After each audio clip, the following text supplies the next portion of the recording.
Hi friends, എല്ലാവരും സുഖമായിട്ടിരിക്കണമെന്ന് വിശ്വസിക്കുന്ന. ഇഷ്ടമായ ഒന്ന് ലൈക്ക് ചെയ്ത് സബ്സ്ക്രൈബ് ചെയ്ത് ഓളുന്ന ബട്ടൺ കൂടെ പ്രസ് ചെയ്യണേ. ഇന്ന് ഞാൻ 4 മണി ചായക്കൊക്കെ കഴിക്കാൻ പറ്റിയ ഒരു അടിപൊളി പൊക്കവടയാണ് ഉണ്ടാക്കാൻ പോകുന്നത്.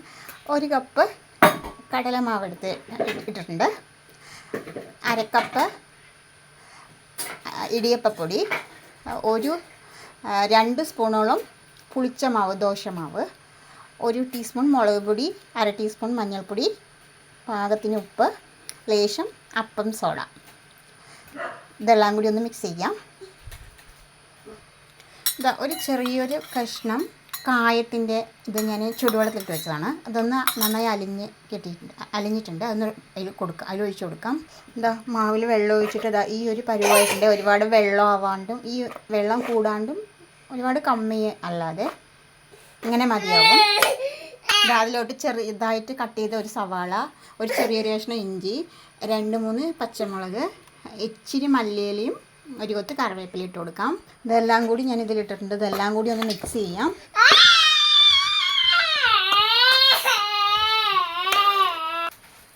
ഇങ്ങനെ മാവ് എടുക്കുമ്പോൾ ഇതിന് പൊക്കവടയ്ക്ക് നല്ല സോഫ്റ്റും ഉണ്ടാവും, നല്ലൊരു ടേസ്റ്റിയും കൂടിയാണ് കേട്ടോ. അതിന് വേണ്ടിയിട്ടാണ് ഞാൻ ഇങ്ങനെ മിക്സ് ചെയ്തത്. ഫസ്റ്റ് തന്നെ അതെടുക്കാൻ ഞാൻ വിട്ടുപോയി, അതുകൊണ്ടാണ് അത് പിന്നെ പറയേണ്ടി വന്നത് കേട്ടോ.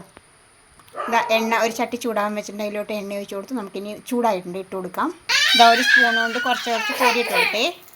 ഒന്ന് ചെറുതായിട്ട് തിരിച്ചും മറിച്ചൊക്കെ ഇട്ട് കൊടുത്തിട്ടുണ്ട്. ഏകദേശം എടുക്കാനായിട്ടുണ്ട്.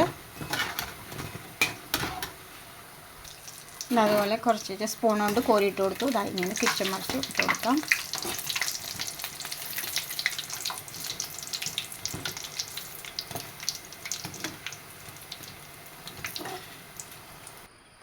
നല്ല ടേസ്റ്റി ആയിട്ടുള്ള പൊക്കവട ഫുള്ള് വറുത്ത് കോരി.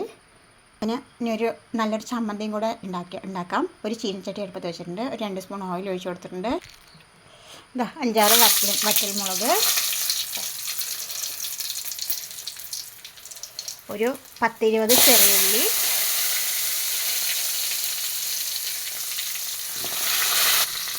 3-4 വെളുത്തുള്ളി അല്ലി, 1 കൊത്ത് കറിവേപ്പില.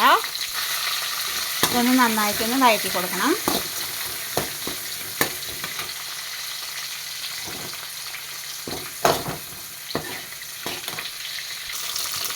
ഒരു തക്കാളി, ഒരു മീഡിയം സൈസ് തക്കാളി കട്ട് ചെയ്തിട്ട് കൊടുത്തിട്ടുണ്ട്. ലേശം മല്ലിയില ഇട്ട് കൊടുത്തിട്ടുണ്ട്.